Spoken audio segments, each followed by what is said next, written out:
পারবেন না। কমপক্ষে একটা দুটো দোয়া করেন, একটা দুটো দোয়া করেন সেজদায়, কারণ সেজদায় সবচেয়ে বেশি দোয়া কবুল হয়। আল্লাহ রাসূল সাল্লাল্লাহু আলাইহি ওয়াসাল্লাম বলেছেন, বান্দা সেজদায় আল্লাহর যত কাছে থাকে অন্য কোনো ভাবে বান্দা এত কাছে আসতে পারবে না।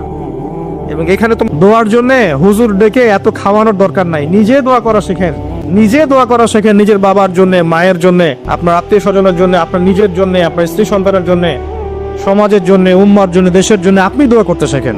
আপনার একটা প্রয়োজন, এই প্রয়োজনটাকে আমি বুঝতে পারবো, ওই আবেগটাকে আমার আসবে। আপনার যেটা প্রয়োজন, আপনার আবেগ আপনার আসবে। আপনার সন্তান অসুস্থ, আমি কি বুঝবো সেই ফিলিংসটা কেমন, আপনি বুঝবেন সেই ফিলিংসটা কেমন। তো আমি বললাম, জিদনি ইয়া রাসূলুল্লাহ, হে আল্লাহর রাসূল সাল্লাল্লাহু আলাইহি ওয়াসাল্লাম, আমাকে আরো বাড়িয়ে দিন, আরো কিছু বলুন, আরো কিছু ওসিয়ত করুন।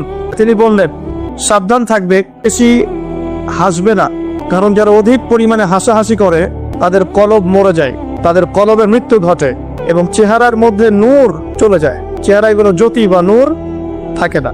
ইয়া রাসূলুল্লাহ, আল্লাহর রাসূল সাল্লাল্লাহু আলাইহি ওয়াসাল্লাম, আমাকে আরো বাড়িয়ে দিন, আরো কিছু ওসিয়ত করুন। তাই এবার তিনি বললেন,